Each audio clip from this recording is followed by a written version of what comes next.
Assalamu alaikum. Good evening and aloha. Aloha. I want to ask you all a question. How much does a polar bear weigh?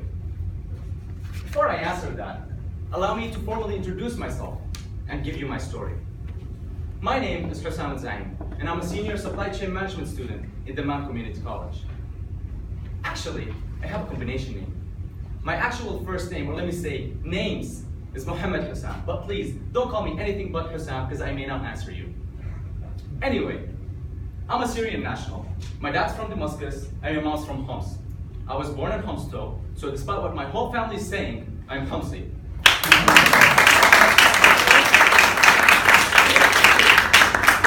Unfortunately, I didn't see much of Syria since we moved to Saudi Arabia when I was 3 years old. I spent majority of my time at home playing video games till I was old enough to join elementary school. I went to an Arabic elementary school with the name of Uqba bin Nafi'. And to be honest, the best part about that school is the fact that it was right across the street from a Shalal pastries. That school did not have a lot of studying involved, and I had a lot of time on my hand when I get home to just play video games. Fast forward to the summer after grade 6. I was playing Club Penguins when my dad called me to the living room and sat me down, looked me dead in the eyes and said, Hussam, education in your school was a joke. And I'm thinking of shifting you to another school, New World International School. And the second I heard the name of that school, I grew happy. Why? Because I knew that a good friend of mine attended that school, and all I can think about is how he and I are going to be playing during recess. So, disregarding all aspects of my decision, I said yes. My dad knew that I didn't know what I'm talking about, so he asked me again. He said, Hussam, that school's not going to be easy. It's going to take you a lot of time to adapt, and there's going to be a lot of studying involved. Once you register, there's no going back. Are you sure? And I said, bring it on! And I went back to playing video games.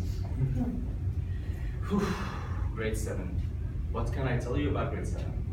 Let me say that it was completely horrible.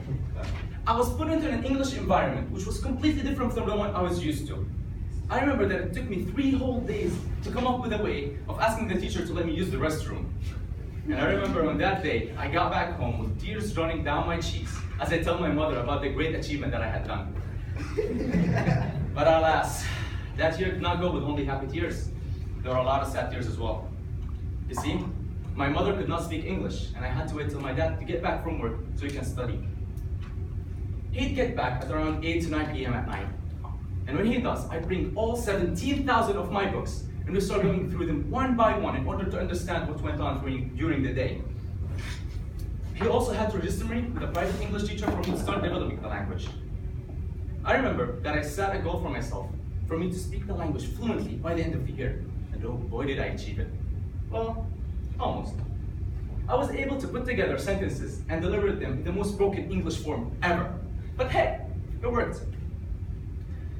Unfortunately, the struggle kept on going for the next 3 years, as I did not have a lot of friends and I was bullied at school. Bullying got me into some things that I'm not proud of, things that some of which have stuck to me to this very day. Things like smoking, theft, and lying. No, but seriously, bullying had an effect on my academics. I remember getting a D grade in my final report card of one of those 3 years. I just did not want to study. But that had caused a major breakdown when I received my IGCSE report card after grade 10. I was devastated, and I wanted to change things around. So I spoke to my dad, and we decided that I'm going to shift schools. Next year's comes up, and I go to Manarat International School. The second I stepped foot into that school, I wanted to change everything. So I fixed my studying schedule, and I started to work harder on my language and accent. How? Using the best method possible. YouTube videos. No, not the ones that actually teach you English, but of video game playthroughs and general sketches. I just look up every word that I couldn't understand and just try to use it in my day-to-day life. My accent is something that I'm still working on, but I can see results already. Let me tell you, sometimes at restaurants, the waiter would think that I'm American, and I'd have to hold in my laughter as I see him struggle before I explain to him that I can actually speak Arabic. My hard work actually paid off in the end, as I graduated high school with 99% in my report card, which to me was a triumph.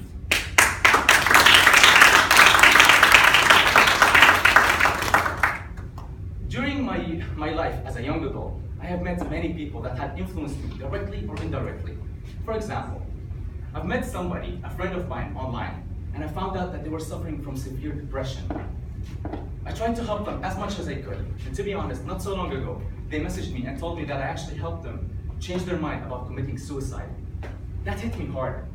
And I took a vow to myself right then and there that I'm going to try and help every single person I can get to get them out of that devilish state of mind.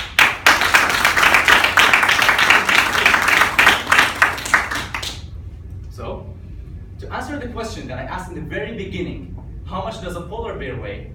It's heavy enough to break the ice. Thank you very much.